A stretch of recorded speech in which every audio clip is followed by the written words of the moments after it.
So you want to start developing passive income through real estate. So I'm going to break down how I found 3 houses in 3 years that I have invested in and how I evaluate whether or not buying a certain real estate property is worth it.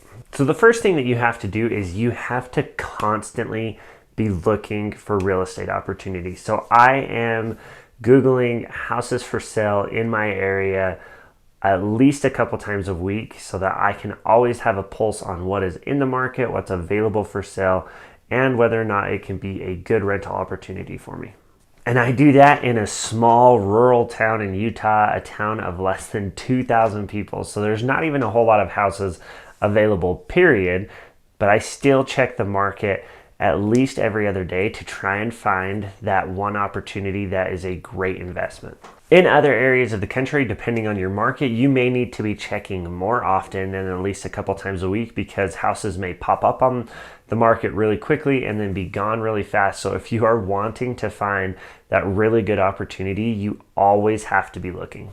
Tip number 2 is find a really good real estate agent, mostly because they have knowledge whether or not people are going to be listing their property. So oftentimes if somebody wants to sell their house, they will go to a real estate agent, talk to them about it. Well, if you have a relationship with that real estate agent, they may just come straight to you before they even list it and say, hey, I have somebody who is selling a property that you may be interested in. And they may give you a heads up on wonderful opportunities. And that's how I ended up finding my first long-term rental property, is because I had a real estate agent who's a really good friend of mine, and he was awesome. And he came straight to me and said, hey, this house isn't on the market yet, but it's a great opportunity. Do you want to look into it? And I did. So I was able to buy that house before it even hit the market, and it's been a fantastic rental. Now, my third tip for finding the rental properties is to talk to people. Always be talking to people. So I talk to people about real estate very, very often. And I just keep up with people. So my third house, when I actually bought my third house, is because I found out that a good friend was moving.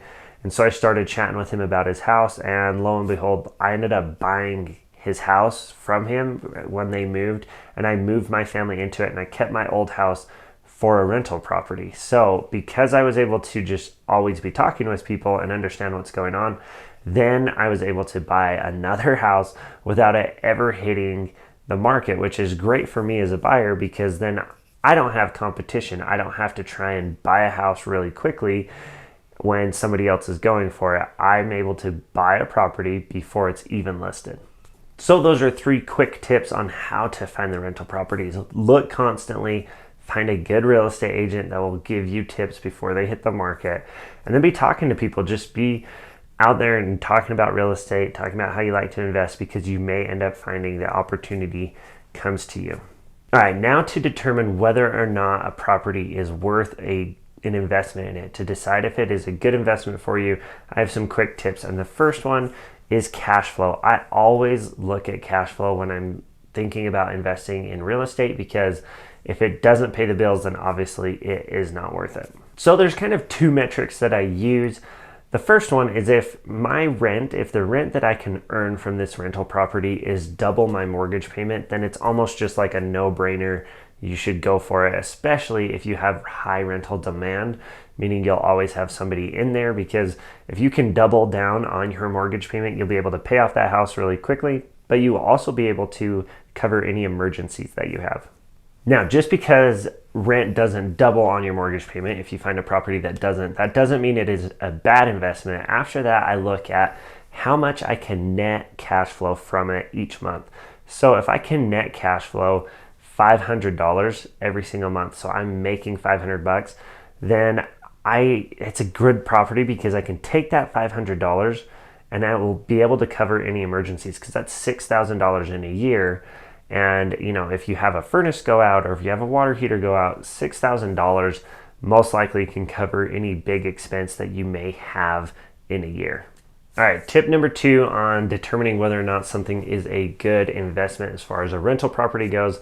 There's a rule called the 1% rule, and that means you take your monthly rent, and if it is 1%, if your monthly rent is 1% of your total purchase price, then it is a good property to invest in. So for example, if you think you can get monthly rent of $1,000, then you are going to be looking for a $100,000 house. Now, same if you can get rent for $2,000 a month, then you can buy a $200,000 house. And this just is another tricky way of determining the cash flow and whether or not it is going to be profitable. So if you can make 1% in rent every single month, then you'll be able to cover your mortgage and any expenses that you have on top of it. You can end up breaking the 1% rule and still have it be a good investment property. But what will help is if you have multiple real estate investments. So if you have 3 rentals like I do, then you can take the profits from all of those rentals and roll them onto a payment for one. So that way, if I do break the 1% rule where I'm only getting 0.8% in rent every single month, that's okay because I have profit from other rentals that are coming and paying down that rental property that I just purchased. So roll your profits, and that is what I do. I have 3 rental properties and I am keeping all of the profits in there. I do not take them out and I don't spend them. And I actually supplement that with income that I have as an accountant, and I just roll all of my profits on there so that I can build wealth quicker. Now, another thing that I do before I go and buy a rental property is I decide whether or not I can cover the payment if I don't have a tenant. And a lot of this goes back into the cash flow thing. If I know it's going to cash flow really well, if I have a tenant in there, then I can save all of those profits for the time when I don't have a tenant in there for a month or two. Or if it's a prolonged period of time, like 6 months, I will be able to cover that. Now, I do that because I just like the peace of mind. I like to know that if I lose a tenant, I'm not going to have to like foreclose on a house or sell it or something like that. I want to know that I can cover the mortgage payment for a while. Now, this gets easier as you have multiple rental properties because you can keep rolling those profits. Now, the likelihood of me losing all 3 of my tenants at once is pretty low. So I have 3 rentals. Now I can roll those profits all into one. So if I lose a tenant in one, those other 2 rentals actually will cover all of my expenses. And so it's a really easy way to make sure that I always have sufficient cash flow and I don't have to worry.